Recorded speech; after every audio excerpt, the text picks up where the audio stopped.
ಅಮಿತಾಬ್ ಬಚ್ಚನ್ ಅವರು ಒಂದು ಮೂವಿಲಿ ಅವ್ರಿಗೆ ಇಂಜುರಿ ಆದಾಗ ಅವ್ರ ಹೆಂಡತಿ ಬಂದು ಇಲ್ಲಿ ಬೇಡಿಕೊಂಡು ಅದು ಈಡೇರಿದ ಮೇಲೆ ಅವರ ಇಷ್ಟಾರ್ಥದಿಂದ ಬಂಗಾರದ ಕಿವಿಯನ್ನು ಮಾಡಿಸಿದ್ರಂತೆ. ಹಾಯ್ ಫ್ರೆಂಡ್ಸ್, ಎಲ್ಲರೂ ಹೇಗಿದ್ದೀರಾ? ಎಲ್ಲರೂ ಚೆನ್ನಾಗಿದ್ದೀರಾ ಅಂತ ಅಂದ್ಕೊಂಡಿದ್ದೀನಿ. ಈ ವಿಡಿಯೋದಲ್ಲಿ ಇವತ್ತು ನಾನು ಪೂನಾದಲ್ಲಿರುವ ಶ್ರೀಮಂತ ದಗಡು ಶೆಟ್ ಗಣಪತಿಗೆ ಬಂದಿದ್ದೆ. ಅಲ್ಲಿಯ ಹಿಸ್ಟ್ರಿ ಏನು ಅಂತಂದರೆ, ಇಲ್ಲಿ ಶ್ರೀಮಂತ ದಗಡು ಶೆಟ್ ಅನ್ನೋದು ಒಬ್ಬ ವ್ಯಕ್ತಿಯ ಹೆಸರಾಗಿರುತ್ತೆ. ನಾವು ಇತಿಹಾಸನ ನೋಡಿದಾಗ 1890ನೇ ಇದರಲ್ಲಿ ಬ್ರಿಟಿಷರ ಕಾಲದಲ್ಲಿ ದಗಡು ಶೆಟ್ ಹಲ್ವಾಯಿ ಅನ್ನೋ ಒಬ್ಬ ಶ್ರೀಮಂತ ವ್ಯಕ್ತಿ ಹೆಸರಿರುತ್ತೆ. ಆ ಟೈಮಲ್ಲಿ ಪ್ಲೇಗ್ ಬಂದುಬಿಟ್ಟು ಅವನ ಮಗ ತೀರ್ಕೊಂಡು ಹೋಗ್ತಾರೆ.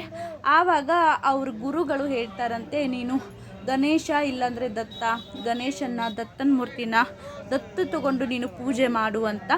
ಆವಾಗ ಆ ಶ್ರೀಮಂತ ವ್ಯಕ್ತಿ ದಗಡು ಶೆಟ್ ಹಲ್ವಾಯಿ ಅವರು ಗಣೇಶ ಪೂನಾದಲ್ಲಿ ಈಗ ನಮಗೆ ರೈಲ್ವೆ ಸ್ಟೇಷನಿಂದ ಒಂದು 5 ಕಿಲೋಮೀಟ್ರ್ ಸಿಟಿ ಒಳಗಡೆ ಒಂದು ಗಣೇಶ ಮೂರ್ತಿನ ಪ್ರತಿಷ್ಠಾಪನೆ ಮಾಡ್ತಾರೆ.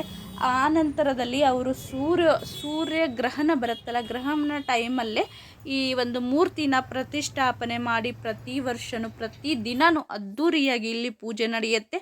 ಪೂನಾದಲ್ಲಿರೋರಾಗಲಿ ಅಲ್ಲಿ ಸುತ್ತಮುತ್ತಲಿನ ಜನ ಯಾರೂ ಈ ದೇವಸ್ಥಾನಕ್ಕೆ ಹೋಗಿಲ್ಲ ಅನ್ನಂಗೆ ಇಲ್ಲ, ಅಷ್ಟು ಎಲ್ಲ ತುಂಬ ಭಕ್ತಾದಿಗಳಿಲ್ಲಿ.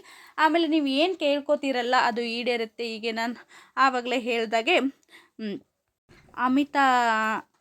ಅಮಿತಾಬ್ ಬಚ್ಚನ್ ಅವರು ಒಂದು ಕೂಲಿಗೆ ಪಿಕ್ಚರ್ ಮಾಡಬೇಕಾದ್ರೆ ಏನೋ ಒಂದು ಟೇಬಲ್ ಏನೋ ಅವರು ಹೊಟ್ಟೆಗೆ ಹೋಗಿ ಏಟಾದಾಗ ತುಂಬ ಸೀರಿಯಸ್ಸಲ್ಲಿದ್ದರು. ಆ ಟೈಮಲ್ಲಿ ಅವರ ಹೆಂಡತಿ ಹೋಗಿ ದೇವರಿಗೆ ಬೇಡ್ಕೊಂಡಾಗ ಅವ್ರಿಗೆ ಆರಾಮಾಗಿ ಬಂದ ಮೇಲೆ ಈ ಗಣೇಶನಿಗೆ 2 ಬಂಗಾರದ ಕಿವಿಗಳನ್ನು ಮಾಡಿಸ್ಕೊಡ್ತಾರೆ. ಹೀಗೆ ತುಂಬ ಜನರಿಗೆ ತುಂಬ ತರಹದ ದೇವರು ಒಲ್ದಿರೋದು ಇದೆ. ನೀವೇನು ಕೇಳ್ತಿರಲ್ಲ ಅದು ಈಡೇರುತ್ತೆ ಅನ್ನೋ ಒಂದು ಪ್ರತೀತಿ ಇದೆ. ತುಂಬ ಒಂದು ಪ್ರಸಿದ್ಧಿಯಾಗಿರುವಂತಹ ಪೂನಾದಲ್ಲೇ ಒಂದು ಪ್ರಸಿದ್ಧಿಯಾಗಿರುವಂಥ ಪ್ಲೇಸ್ ಅಂತಲೇ ಹೇಳ್ಬೋದು ದಗಡು ಶೆಟ್ ಹಲ್ವಾಯಿ ಗಣಪತಿ ಅಂತ. ಯಾರಾದರೂ ಆ ಕಡೆ ಹೋದರೆ ಖಂಡಿತ ಮಿಸ್ ಮಾಡದೆ ಈ ಟೆಂಪಲ್ಗೆ ಹೋಗಿ ನಿಮ್ಮ ಆಸೆಗಳನ್ನೆಲ್ಲ, ನಿಮಗೆ ಏನೇನು ಆಗಬೇಕಿದೆ ಎಲ್ಲ ಹೇಳ್ಕೊಂಡು ನಿಮ್ಮ ಆಸೆಗಳನ್ನು ಈಡೇರಿಸ್ಕೊಳ್ಳಿ ಅಂತ ಹೇಳ್ತಾ ಈ ವಿಡಿಯೋನ ಪೂರ್ತಿ ನೋಡಿದ್ದಕ್ಕೆ ಧನ್ಯವಾದಗಳು. ಹಾಗೆ ಇಷ್ಟ ಆದರೆ ಲೈಕ್ ಮಾಡಿ, ಶೇರ್ ಮಾಡಿ, ಹಾಗೆ ಒಂದು ಓಂ ಗಣೇಶಾಯ ನಮಃ ಅಂತ ಕಮೆಂಟ್ ಮಾಡಿ.